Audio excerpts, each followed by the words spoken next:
To this day, the Super Smash Bros. Series tends to have some of the most conservative balance patches of any platform fighter. Characters don't tend to change too radically, and those changes are essentially always just number tweaks. You're not going to see like a brand new move patched onto a character like some platform fighters do. But Ultimate in particular did have some pretty dramatic ones over its patch cycle, so that's what we're looking at today. I'm going through 10 instances where, for better or worse, a character's prospects changed dramatically overnight because of a single patch. No, they didn't all suddenly magically become top tiers or bottom tiers for that matter, but it was always obvious that things would never be the same again. Let's get into it.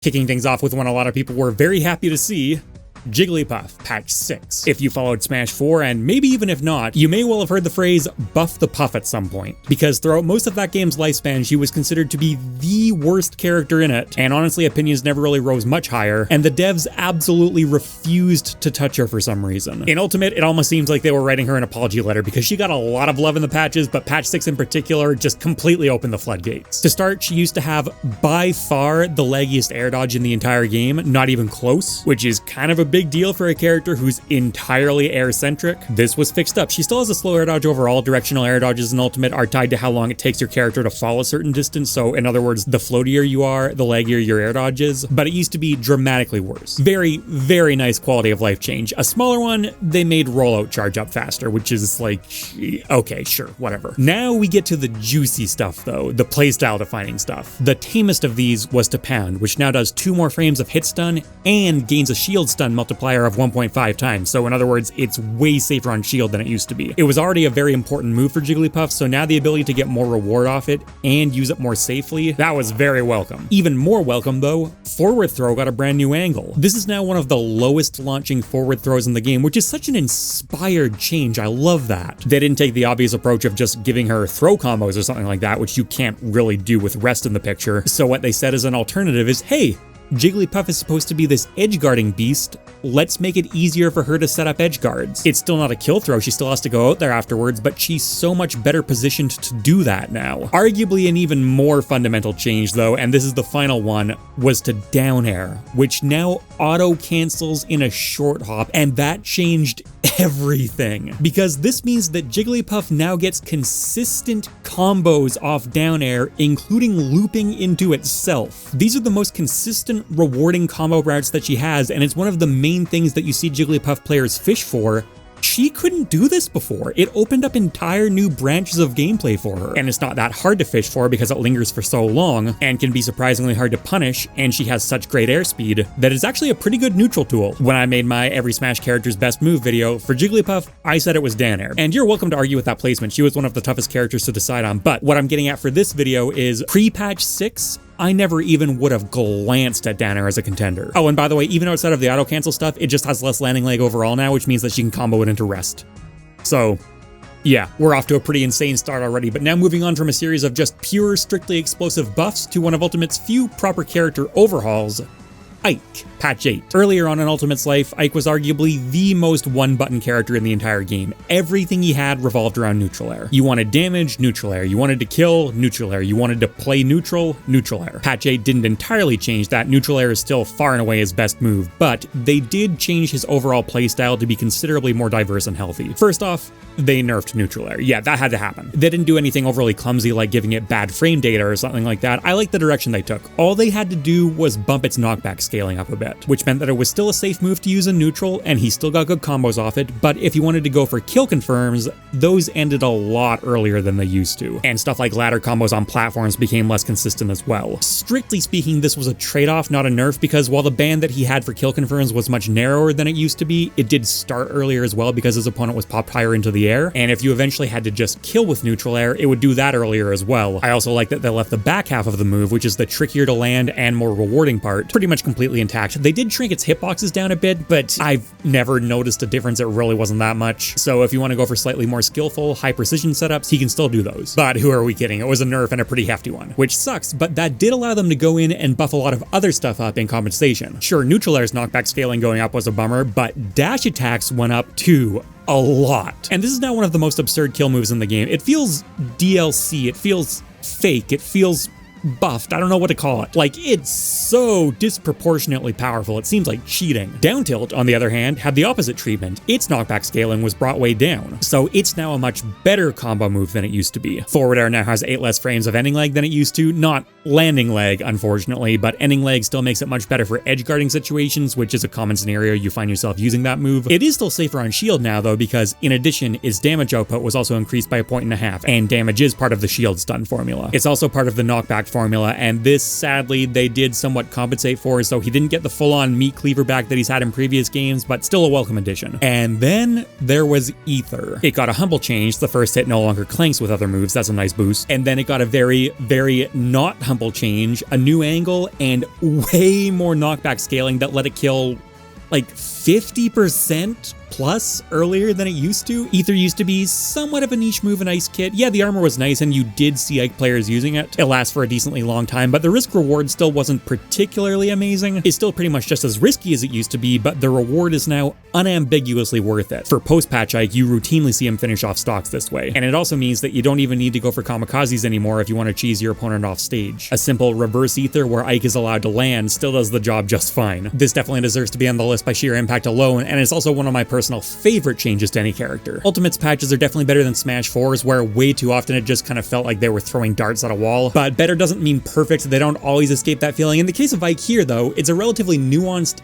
interesting character rework that absolutely understands what they're doing, and I actually wish we saw more stuff like it. In fact, there's only one other really clear-cut instance I can think of, and that's Pokemon Trainer, patch 4. Early Pokemon Trainer was increasingly becoming typecast as Ivysaur and friends. Yeah, Squirtle still got some use, but why would you ever pick Charizard when he's supposed to be the finisher, and Ivysaur does that job better in addition to basically everything else? So they had their finger on the pulse again. Patch 4 comes out, and what do we see? Squirtle stays the same, Ivysaur goes down, Charizard comes up. I think that Ivysaur's down air is one of the best spiking moves in the entire game, which, since I've talked about it before, I know is not a controversial opinion. Oh my god, if you weren't around for the pre-patch one. Its sweet spot was way bigger, and I do mean way bigger, and even if you didn't hit it, its sour spot was still much more powerful. To this day, the move is still huge and relatively fast and easy to line up and kills people all the time, but they at least have a fighting chance against it to some degree, whereas before it was pretty much just straight up lights out. Razor Leaf was also a pretty annoying little projectile, hard to navigate around, and gave Ivysaur a ton of reward, so that one had its startup increased by a couple frames, and then finally Aerial Vine Whip had its sweet spot knockback brought down. It's still quite a good kill move, but in early Ultimate, it was just pure cheese. And then Charizard got some buffs to his utility, but most prominently to his kill power, which was supposed to be his specialization. Forward Tilt got quite a bit more knockback. Forward Smash did more damage without full knockback compensation, so functionally it also does more knockback now, and Forward Throw does more knockback as well. They really want Charizard killing off the side. As far as utility goes, Neutral Air was buffed to last 1 frame longer, not a big deal, but also have 3 less frames of end lag, and that actually does matter quite a bit, whether we're talking about combo or safety on shield applications. And then Flare Blitz was also changed to allow Charizard to snap to the ledge substantially earlier. This is much more how it worked in Smash 4, and I know a lot of Charizard players there were not happy it was changed to begin with. And the funny thing is, even after that rework and more changes besides,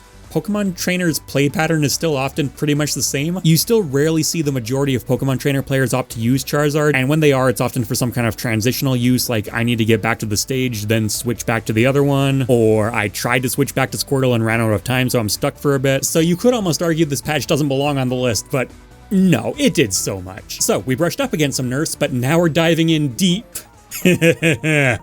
Olimar, patch 3.1. This patch was so funny. They increased the size of Olimar's hurtbox, but didn't give him a larger shield, and that meant stuff like this happened all the time. To be fair, this was an oversight and they fixed it later, but it clearly shouldn't have happened in the first place, and they fixed it by making his shield bigger, not by bringing his hurtbox back down, so he's still a bit easier to hit, which I would say is a welcome change in the end. Some other better considered changes: Forward Smash's sweet spot was made shorter and the sour spot took over the rest of it. Eventually this was also reverted, but only for the purple Pikmin, who are supposed to be the powerhouses. That makes sense. It was also given 3 more frames of lag. That sucked. It didn't suck as much as Up Smash also getting 3 more frames of lag though. This is an unusual move. It's one of Olimar's key combo starters, and obviously a combo move is the worst type of move to have lag tacked onto. He can still do up smash chains and things like that, but they're not as effective as they used to be, and while they're still good for stuff like anti-airs, they are obviously riskier to go for now. Same with attacking shields. And just to kick him while he was down, his winged Pikmin were also changed to take twice as long to recover after a flight. Okay, it wasn't just to kick him while he was down. In all honesty, pre-patch Olimar was one of the best, if not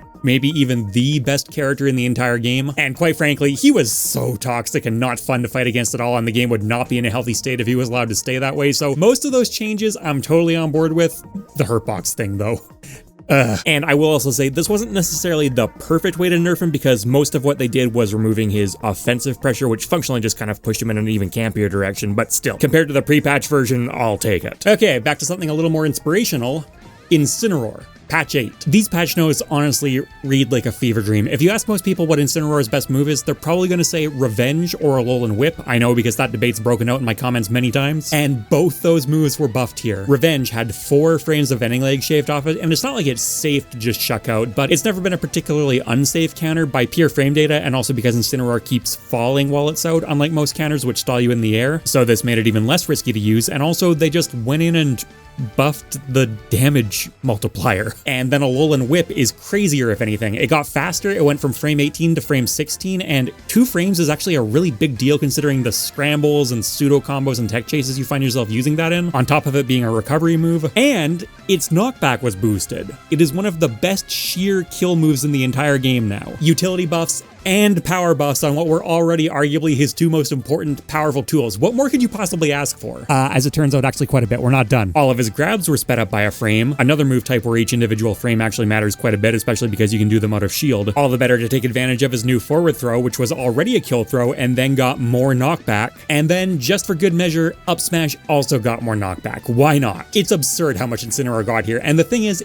it's not even the only patch of his that was on the short list. Base version Incineroar was kind of sad, but the devs really have treated him well over the years, and nowadays he's actually considered kind of intimidating competitively, which is cool. He actually ended up being one of the more successful heavyweight designs at the end of the day. Speaking of Pokemon being treated well in patch 8 though, let's talk about Mewtwo. They straight up patched a combo throw into Mewtwo's kit. That doesn't happen often. Down throw used to be one of those aggravating moves that looked like it should combo, but in practice it was actually just slightly too laggy. So while you could go for a hard read if your opponent tried to attack or air dodge out of it, if they just decided to jump away, Mewtwo never got anything and all you really accomplished was burning their double jump, which is not, you know, an awful payoff, but you know what you'd rather have? A true combo. Yeah, he can just simply do that now. Its ending leg was brought down. It's still a bit laggy to be the most reliable, long-lasting combo throw on the planet, but it does absolutely do the job, especially when what you're comboing into is this forward air, which is such a devastating attack. And against heavyweights in particular, down throw forward air can be a legitimate kill confirm that you do see fairly often. Another huge fundamental change they made was to Shadow Ball. It was already a fantastic character-defining projectile, but they shaved 4 frames of ending leg off it, and now it's just what Mewtwo does. It also travels faster now, which is not entirely a good thing. That would hinder its combo potential, but the uncharged Shadow Ball also got a huge damage boost, which does largely compensate for that. And then finally, Teleport was given 10 whole less frames of ending leg, so teleporting to the ground became a much more viable option. And considering how awful Mewtwo's disadvantage state is in Ultimate, that was actually a pretty substantial change. It's the combo throw that really puts this over the top for me. That's just such a rare gift to be given in the Smash series, but altogether, it really did put Mewtwo in a different category. He's still not a particularly popular character, and it didn't really fix up that many of his weaknesses. You know, the teleport change was nice, but at the end of the day, he's still a big floaty balloon that you can smack around. Definitely feels way more cohesive nowadays regardless, though. Okay, then after that, we have Rosalina in patch 2, or honestly, more like Luma in patch 2. This one's really notable for just the sheer amount of stuff that they did. Luma's physics were initially very different between Smash 4 and Ultimate for some reason. I don't even really know how intentional that was, because in patch 2, they switched them back. That was the big fundamental change, but seriously, this list is so long to run through it. Luma's up tilt is stronger now, it moves further during down tilt, dash attack connects more consistently, neutral air is a frame faster for Rosalina and Luma, Rosalina's also connects more reliably, raw back air now launches Luma like it did in Smash 4, Danner had a sour spot removed from it so it always spikes now, Luma Shot's ending leg was reduced by 5 frames, 4 frames if she's calling it back, and she can grab the ledge more consistently when using Launch Star. Yeah, like I said, there's a lot there, and it's not even the only time they would end up doing a sweeping overhaul of Luma. It seems like it took them quite a bit to figure out exactly what they wanted to do with Rosalina. Nowadays, I think she's actually a pretty cool character. Admittedly, a lot of that is because of cool attack cancel tech that developers may well not have seen coming, but hey, still their project at the end of the day. A very different kind of project they took on in this patch. You knew this was coming.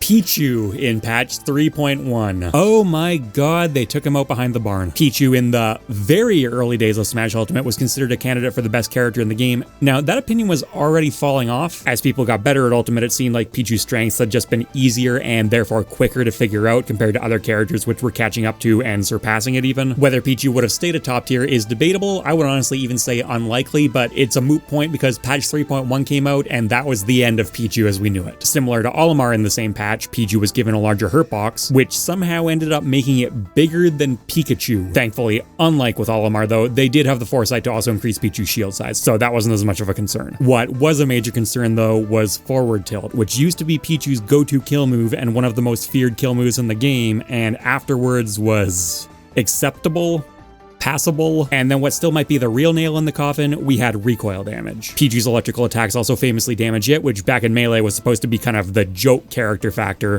Hey, what if Pikachu stuck kind of deal. But in Ultimate, where Pichu was an actual threat, they were an important balancing factor, a big part of solidifying the glass part of the glass cannon playstyle. And patch 3.1 increased that recoil damage on all of them, except Pummel and its final smash. And we're talking by quite a bit, 50% on some of its staple moves. And the thing is, you still had to use them. When proper competitive Pichu was being fleshed out, I expected to maybe see top players, you know, moderating their use of electric attacks so they didn't take too much self-damage. And as it turns out, no, you still just have to use your best attacks like any other character, except now those best attacks are really seriously hurting you, and you're already an incredibly light, fragile character. And it actually turned out to be a really substantial nerf, so substantial that later on the devs went in and actually reverted some of those changes, at least partially. So that was definitely the low point for Pichu, the end of Act 2 kind of deal. It has bounced back a bit, still nowhere near to the same degree it was in the early Ultimate meta, and I think honestly, even if it hadn't been nerfed, we'd still have seen a lot of that. And look, let's be real here, Pichu is pretty annoying too, and the novelty wore off real fucking fast. Tiny, slippery little rat that you can never hit and you're relying on it blowing itself up. I'm happy it was put down. Getting close to the end here, and I promise this is not bias. I'm going with Pit from patch 8. Leading up to Ultimate's launch, Pit actually had a bit of hype behind him. Yeah, his moves were still relatively basic and foundational, but you know, it was a new engine and he seemed to take good advantage of it, and his moves just functioned better overall. And as it turned out, all of that was true, but they still didn't function better enough overall. A lot of his tools were still just a bit too slow and laggy, didn't combo quite well enough, didn't have quite enough kill power, and over the course of a few patches, but particularly patch 8, they did fix this. At least some of it. Yes, I am pulling that card out. The Pits have one of the best down smashes in the game, they lean on it a lot, and in patch 8, it got a much lower knockback angle, so it kills way more effectively, and also even if it doesn't, it puts your opponent into a way worse offstage position. Up smash was also given way more knockback, so it's a much more effective kill move. Down tilt's the opposite of everything I've said so far. It was given a higher angle and less knockback scaling, and it's so much better at comboing now that it's actually ridiculous. Down tilt used to be a really frustrating move. It always seemed like it should have been able to do what it now actually can do. As with many launchers, it's got particularly good synergy with its up air, and this one also got some substantial improvements. Its startup was brought down, frame 12 to frame 10, and its last hit launches at a higher angle with more knockback. So it's already a dramatically better kill move than it used to be, and that's particularly relevant to Pit. Between down tilt's newfound combo potential and up air's increased speed and lethality, down tilt to up air is just a bona fide kill confirm now. And it gets even better because the Pits have a killing forward throw, and they also have a down throw which combos into up air on DIN. So even though their throws themselves weren't buffed, this change indirectly gives them a really nasty grapple game. And outside of that, up air also got its ending lag reduced a lot by 9 frames, so it's much better at catching people in the air, and the Pits were already considered jugglers. Even auto cancels a bit earlier. And then the final change, and this still might have been the biggest one, was to Guardian Orbitars. Their ending lag and the amount of time they needed to be held out for were both reduced by 5 frames. So nowadays there are a lot of scenarios where you can just kind of chuck them out, and they're shockingly difficult to actually punish. Not impossible, but I've heard many people say, hey, the Pits are perfectly fair, balanced, honest characters, except for the Guardian Orbitars. I don't necessarily 100% agree with that, but yeah, the change really mattered. Okay, then a couple honorable mentions before our final pick. I'm not necessarily going to do full lists for these characters, but I will at least give the main talking points. Ryu and Ken in patch 3.1, you can sort of think of like the 11th entry on this list. The gist of it is that this is when they started being really consciously separated from each other. Ken got a bunch of changes that pushed him into more of a brawling direction, and Ryu more neutral and zoning focused, and I love that concept for the record. Makes it all the weirder that the other Echo fighters got nothing of the sort. This didn't make the full list because, you know, it's 2 characters, which breaks the format and would have made the full segment drag forever, especially when so many of the changes were kind of technical and finicky, and also because the concept may have started here, but it wasn't done. It was spread out over other patches too. Similar deal with Corrin. Pre-patch Corrin really did suck, and all those moves that are considered meta threats nowadays, up air, pin, back air, forward smash, neutral air, those were all buffed. Their recovery was buffed, Dragon Fang shot was buffed, just a bit too spread spread out to put any of them individually on this list. It was very close though. Wario in patch 11 had his up tilt sour spot duration brought down a bit, and then his waft was given a few extra frames with startup and lag, and his player base started screaming like it was the apocalypse, and I thought it was silly back then, and that's absolutely been validated. Wario is doing just fine. Daisy in patch 3 had her vegetables changed to be the same as Peach. They used to be different. They used to be how Peaches worked in Smash 4. That's not strictly speaking a buff or a nerf. I just wanted to bring it up because it pisses me off to this day. Diddy had his pyramid scheme removed in patch 8, a nickname for one of the very few true infinites Ultimate had to deal with. The devs clearly didn't intend for the game to have infinites, and that was lopped off real fast. In patch 2, they tried to kill Luigi's Zero to death by altering Danner so it couldn't spike grounded opponents anymore, and I seriously remember within like 15 minutes of the patch notes going out, seeing Twitter posts coming up saying, no, you just do it like this now. And the devs just kind of didn't ever try again. Yeah, if you didn't know, Luigi can still zero to death off a grab just fine, but they still considered it such a devastating nerf that they went ahead and increased the range of his grab and increased Luigi Cyclone's power so that he could kill confirm with it. In patch 11, Captain Falcon and Ganondorf both had the tech check removed, a very long-standing problem they had to deal with, where if they grabbed an opponent during their recovery, the opponent could just tech off the stage and punish them for it. And I really could just keep going with these, but let's wrap things up with a hefty one. Zero Suit Samus in patch 11. They gave her neutral air more lag, and they increased the startup of her up B. They weren't by much. 2 more frames of ending lag, 2 more frames of startup, but what Zero Suit Samus really wanted to do was fish for neutral air confirms and then up B you out of shield. A frame 6 out of shield option is still very good, but it is now getting into that territory where a lot of the game's best aerials, if spaced properly, can no longer be punished by it, whereas a frame 4 out of shield option could a lot of the time. One of the biggest examples of small numbers making for big nerfs. But let's end the video on a high note, or at least more of a bittersweet note. Captain Falcon in patch 8. I think Captain Falcon is not a particularly good character in Ultimate, and he's got a lot of major flaws, but man, you can't fault the devs for trying. They really tried. Falcon was given substantial buffs in multiple different patches, but patch 8 in particular really stands out because it altered his playstyle. Raptor Boost was altered pretty substantially. In Smash Ultimate, they decided to re-engineer it into a combo move, and it was okay at its job, but it fell off pretty fast. Patch 8 totally changed this. It now launches way higher with much less knockback scaling, so it combos essentially forever. That was the biggest change, but for some nice quality of life stuff, it also got a larger hitbox and became easier to spike with. Moving on to up smash, this is one of the most notorious stock robber smash attacks in the game. Yeah, patch 8 is what did that. It got way more knockback than it used to have. Down tilt also became a much better kill move with more knockback. Dash attack was given less ending lag, so while it's still not a brilliant combo move, it does combo better than it used to, and it's also safer on shield. And then the good old Falcon kick, which Ultimate's turned into a bit more of a regular part of his kit. It was made faster by 2 frames, and again, this is one of those scramble moves where that's quite a big deal. And then on top of that, the sweet spot is also a lot stronger than it used to be. And nowadays, Falcon kick kills aren't